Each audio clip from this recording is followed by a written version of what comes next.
Bonjour et bienvenue sur Guidance vers la lumière. J'espère que vous allez bien aujourd'hui. Je vous retrouve pour le tirage des guidances intuitives sur ma chaîne. Si vous n'êtes pas abonné, bienvenue.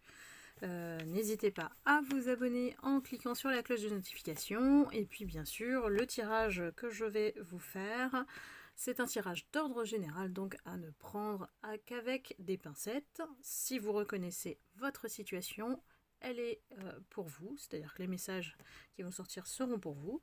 Sinon, peut-être une autre fois dans un autre message, voilà. Donc si vous souhaitez une guidance personnalisée, par contre, vous pouvez bien sûr m'écrire sur guidanceverslalumière@gmail.com. Et nous allons démarrer ce tirage avec les messages du début.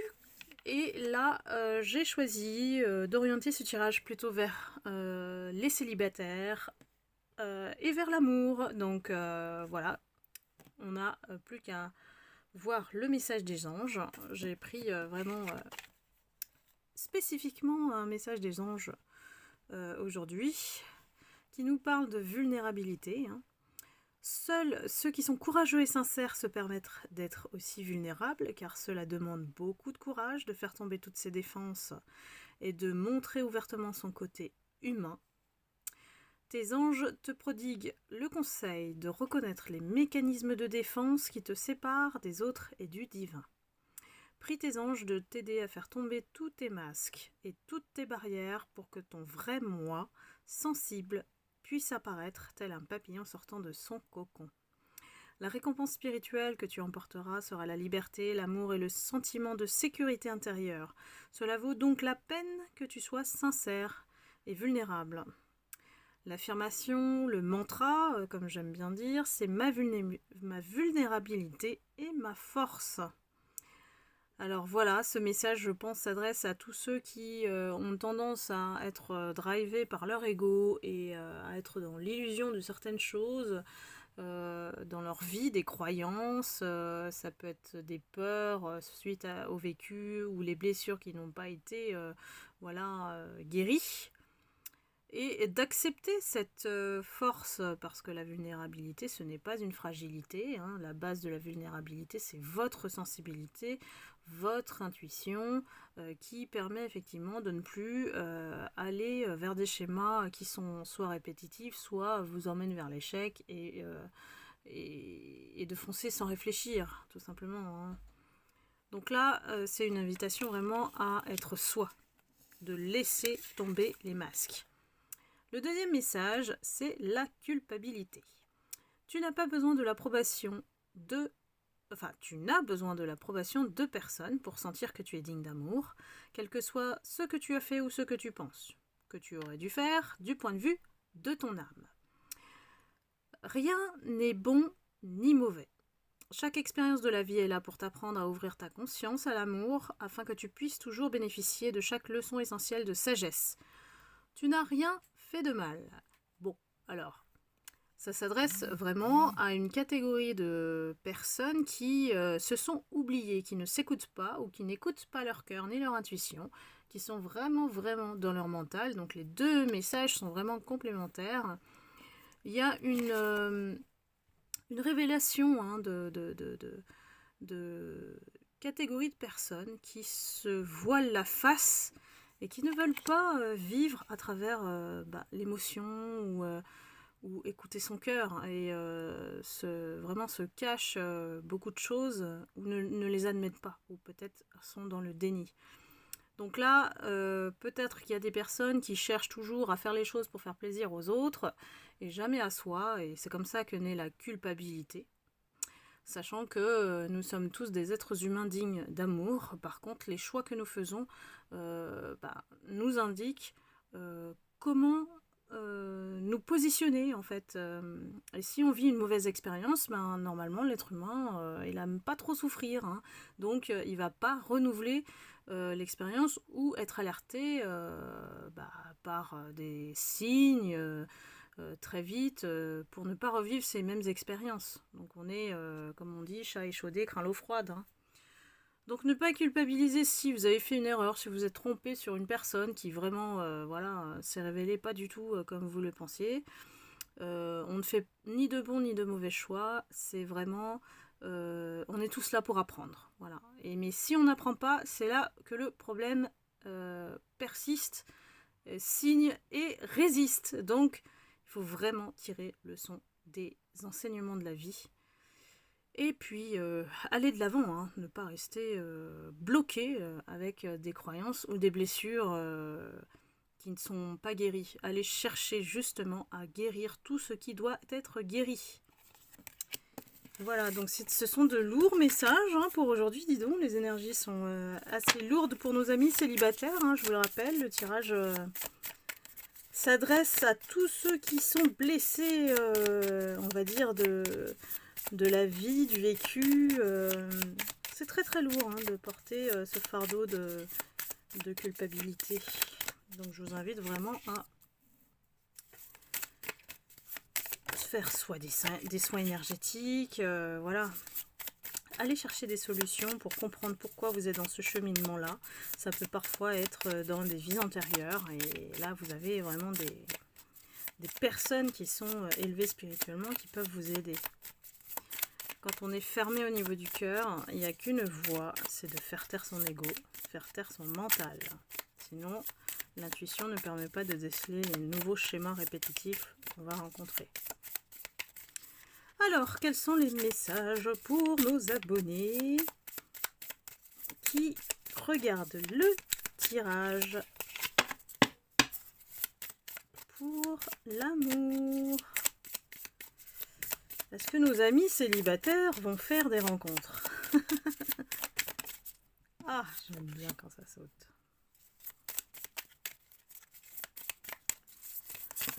Alors, il semblerait qu'il y ait une catégorie de personnes qui sont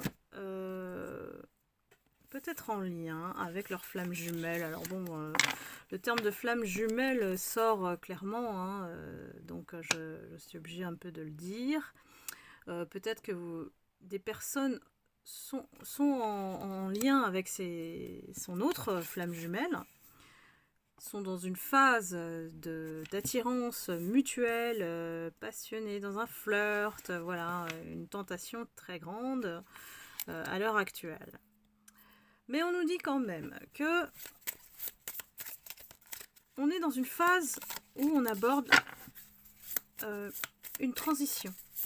C'est-à-dire que chaque personne est face à une phase obligatoire de se libérer d'un certain poids, de terminer peut-être des histoires, terminer des relations, terminer des liens, certains liens qui ne sont pas utiles aujourd'hui, ou que peut-être ce lien de flamme jumelle n'a pas perduré avec le temps et qu'on est face à un choix, face à, on va dire, une croissance obligée personnelle, c'est-à-dire qu'on met fin à certaines choses pour aller de l'avant.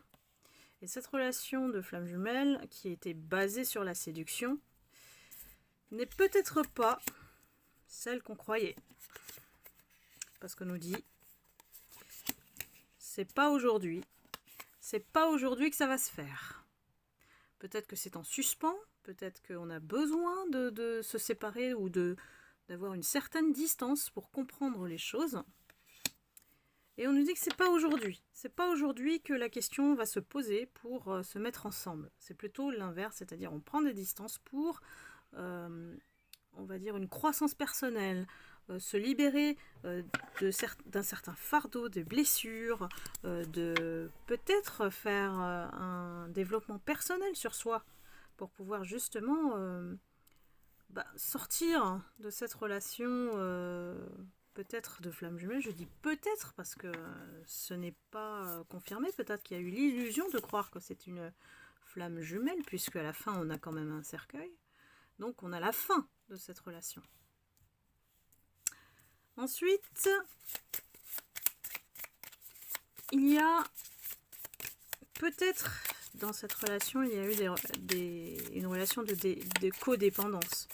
C'est-à-dire qu'il y a un des deux qui vous a rendu dépendant. Moi, je parle à vous parce que vous regardez la vidéo. dépendant ou dépendante, vous savez que c'est interchangeable au niveau du genre, par rapport à cette relation. Il y a quand même l'image de l'homme ou la femme parfaite en face de vous, hein, voilà, qui est très charmeuse et très dans la séduction.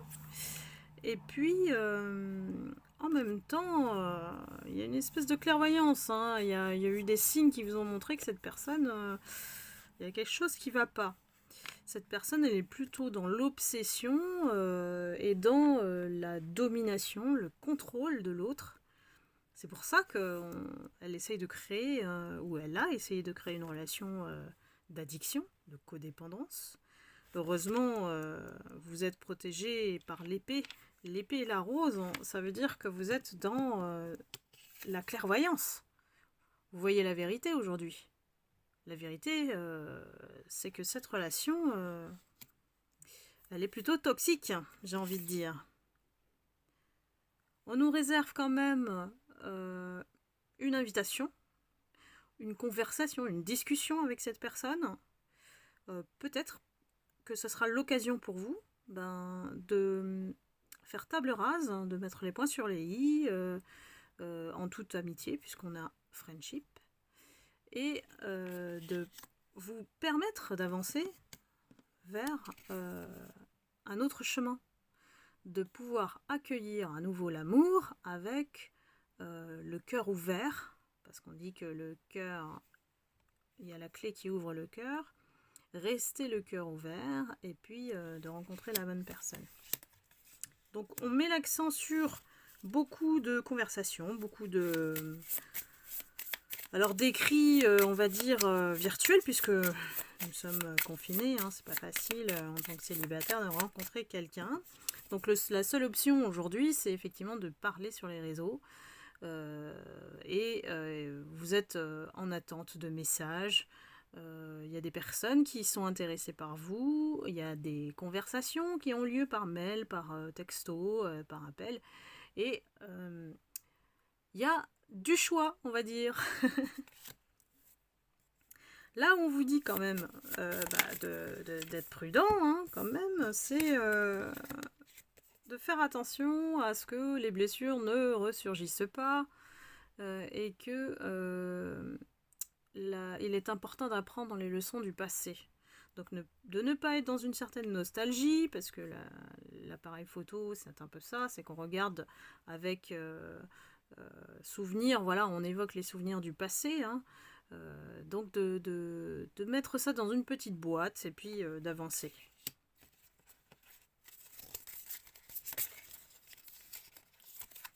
Alors, j'ai des personnes qui sont en manque d'amour, en manque de bisous, voilà, les kisses.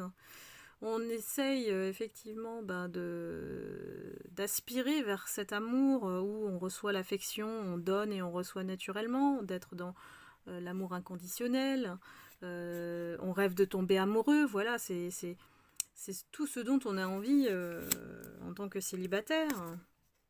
Mais on a conscience quand même qu'on a eu le cœur brisé par cette relation soi-disant flamme jumelle. Et là, je reviens sur le début du tirage, parce qu'on voit bien qu'il y a une logique. Il y a quelqu'un peut-être qui vous a fait croire que c'était la bonne personne. Et en fait, vous vous êtes rendu compte que finalement, avec clairvoyance, vous avez eu les signes comme quoi cette personne, elle voulait plus vous contrôler qu'autre chose.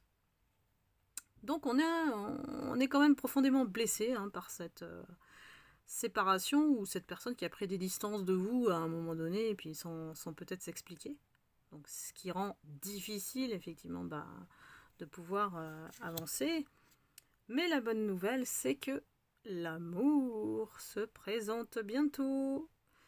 Mais pour qu'il soit d'abord, vous voyez le dessin, c'est qu'il faut s'aimer soi-même. Il faut se donner à soi ce qu'on attend de recevoir de l'autre. Déjà. Donc on est en self-love. On s'aime un peu, voilà. Un peu d'amour de soi, ça fait pas de mal, et il ne faut jamais l'oublier. L'amour de soi, ça nous fait rester dans notre unicité.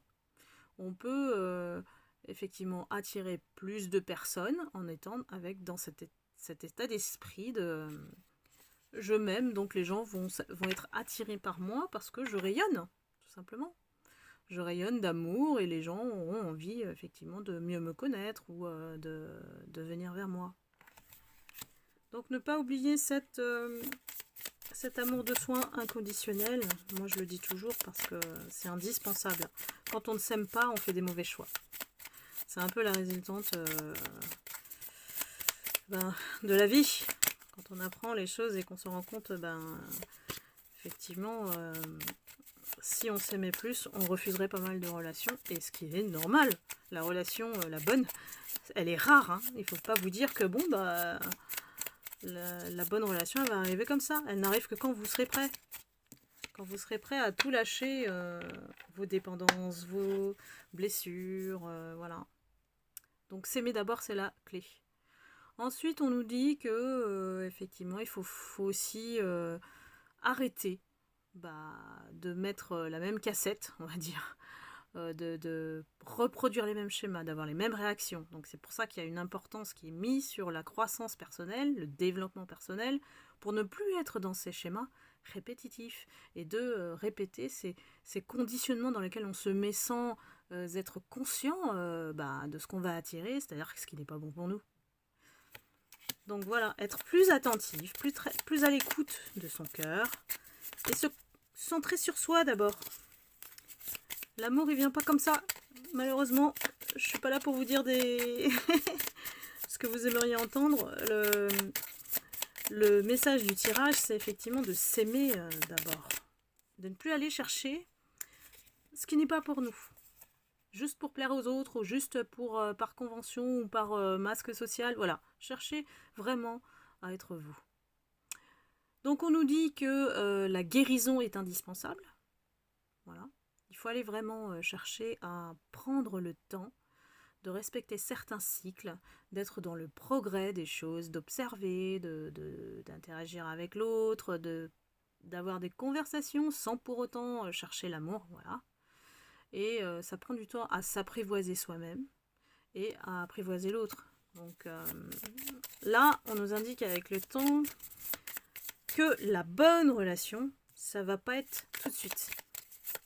C'est le fruit de votre préparation en termes de développement personnel. Et le développement personnel, parfois, au niveau de temporalité, c'est pas une question de semaine, c'est pas une question de mois, parfois c'est une question d'année. Tout dépend de l'envie que vous avez à vous réveiller, à lâcher tout ce qui vous emprisonne en fait. Donc là, c'est une invitation aussi à renaître. Le phénix, c'est la renaissance, c'est mettre fin à quelque chose pour se transformer, changer son état d'esprit, transmuter ses énergies négatives en positives, d'être dans le renouveau et d'accueillir effectivement un nouvel état d'esprit, une nouvelle perception par rapport à notre vie. Et pour ça, on a besoin d'élever son taux vibratoire. C'est-à-dire qu'on va ne plus faire attention aux énergies des autres, on va plus voler, être victime de voleurs d'énergie plutôt, c'est ça que je voulais dire. On va plus se laisser vampiriser par la toxicité extérieure ou des personnes. On va comprendre qui on est, on va s'aimer et puis on va se respecter un petit peu pour pouvoir se préparer à cette nouvelle phase qui arrive. La nouvelle phase, elle est puissante parce que le phénix implique de mourir pour renaître. Donc, allez chercher tout au fond, là, peut-être ce qui réside encore au fond du bocal. Il faut secouer la pulpe, hein, comme on dit, elle reste en bas et elle reste collée parfois. Donc, allez-y, c'est le moment, c'est la période. En confinement, on n'a pas vraiment le choix de toute façon, donc lisez des livres. Intéressez-vous un petit peu à d'autres choses, des choses qui pourraient ouvrir votre esprit, que vous ne faites pas d'habitude. Hein. Par exemple, sortir et observer la nature, les oiseaux, les arbres, se connecter à autre chose que soi-même aussi, ça peut faire du bien. Hein. Donc, se ressourcer avec la nature, c'est vraiment excellent pour élever son taux vibratoire. Mais ce n'est qu'un conseil que moi, je suis passée par là, donc je peux vous le dire. Mais bon, il y a tellement de conseils maintenant aujourd'hui qu'il faut trouver votre on va dire, votre drive, votre mantra, votre manière d'être bien dans la vie, tout simplement. Voilà, je vais terminer avec les conseils de l'oracle des sentiments du cœur. On va en prendre 2 s'ils veulent bien. Hop. Pour nos amis, les abonnés de la chaîne Guidance vers la lumière. Un petit conseil. Oups, oh là là. Là, ça en fait beaucoup, je pense, celui-là. Alors, le cœur de l'éclosion. Montrez aux autres ce que vous valez. Faites-vous confiance et sachez que vos anges et archanges seront toujours avec vous pour garantir votre réussite. Donc, ce qui est très logique avec le tirage, c'est-à-dire qu'il faut axer votre travail aujourd'hui vers vous. Le cœur de la générosité, donnez votre amour à ceux qui vous entourent, car les personnes généreuses sont ceux qui rayonnent aux yeux des autres et qui accumulent les énergies positives. Et n'oubliez pas, pour manifester la loi de l'attraction, il faut être en ouverture, il ne faut plus être dans les blessures, il faut effectivement faire profiter des autres de votre lueur, de votre rayonnement interne, de votre lumière, hein, tout simplement. Et c'est la lumière qui accueille les énergies positives et attire les bonnes relations pour vous. Voilà, c'était un très beau tirage, voilà, avec beaucoup d'accueil en termes de fragilité, de sensibilité. Il y a des personnes qui ont besoin de se centrer sur elles-mêmes et comprendre qu'elles sont plus importantes que les autres personnes. Il y a trop de focus sur les autres. C'est un peu le ressenti que j'ai dans ce tirage. Donc j'espère que ça vous a plu et que si ça vous a plu, n'hésitez pas à mettre un like, un petit pouce pour m'encourager à en faire d'autres. Et puis j'aurai plaisir de vous retrouver pour la prochaine guidance intuitive sur ma chaîne. Je vous embrasse et à bientôt!